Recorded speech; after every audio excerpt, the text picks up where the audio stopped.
Operation सिंदूर अभी खत्म नहीं हुआ है। एक महीने के बाद भी बीएसएफ के जवानों का हौसला उसी तरीके से बुलंद है और इस चीज़ के लिए तैयार हैं कि अगर पाकिस्तान कोई भी गलती करे तो उसे किस तरीके से मात दी जाए। हमारे साथ बात करने के लिए इस वक्त डीआईजी साहब हैं, उनसे बात करते हैं। प्रभाकर साहब, ये बताइए कि ऑपरेशन सिंदूर खत्म नहीं हुआ है, तैयारी किस तरह की, किस तरह से हौसलों से जवान अभी भी तैनात हैं, अफसर लगातार डटे हुए हैं?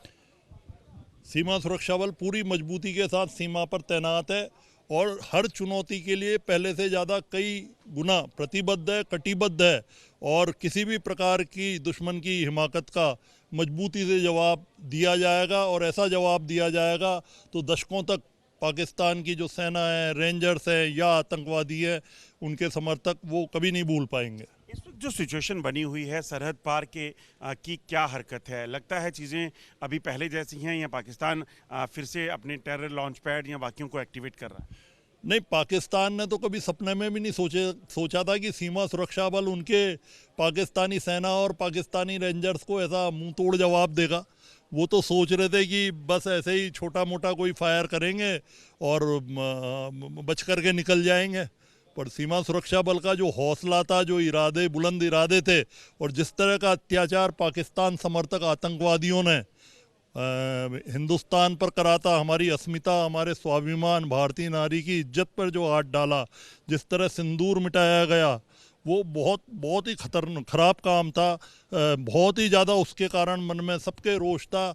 और चाहे कुछ भी हो जाए, मतलब ऐसी घटना पे कोई जो विदेशी शक्तियां हैं, ये इस तरह के घृणित कार्य करती हैं, इनको बहुत जवाब देना हमारी नैतिक जिम्मेदारी है।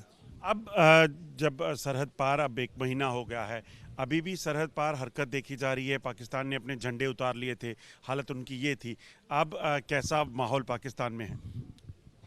पाकिस्तान में तो भय का ही माहौल होना चाहिए। पाकिस्तान को जिस तरह का जवाब मिला है, उसकी चूल्हें हिल गई होगी। वो पूरे कल्पना भी नहीं कर सकते थे कि इस तरह का उनको कठोर जवाब मिलेगा। वो तो सोच रहे थे हर बार की तरह बस शांत रहेगी बीएसएफ, बहुत ज़्यादा नहीं देगी, 4 राउंड उन्होंने फायर करे तो हमने भी 4 करके छोड़ देगी। पर अब ऐसा नहीं होगा। हमारे आदरणीय प्रधानमंत्री जी, देश के गौरव जो हैं, उन्होंने कह दिया है कि तुम बच नहीं पाओगे। मतलब ये सब अब नहीं चलेगा। अमरनाथ यात्रा भी आने वाली है, ऐसे में पाकिस्तान अगर कोई ऐसी नापाक हरकत करे, उसको लेकर कितनी तैयारी है सरहद पर?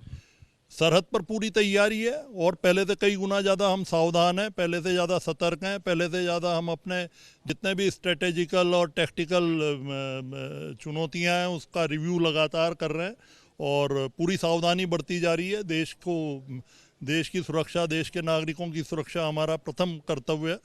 एक चीज़ देखी जा रही है कि अंतर्राष्ट्रीय सीमा पर जो विलेज डिफेंस गार्ड है, उनको तैयार किया जा रहा है। इसका मकसद क्या है? किस तरह से आपकी जो स्ट्रेंथ है इसे और बढ़ाएंगे आम लोग? देखिए कि जो सीमा के जितने नागरिक हैं, वो सारे के सारे ही मतलब वीडीएफ का, बॉर्डर गार्ड का, विलेज डिफेंस कमेटी का कार्य करते हैं। वो बीएसएफ की आंखें हैं, बीएसएफ के कान हैं।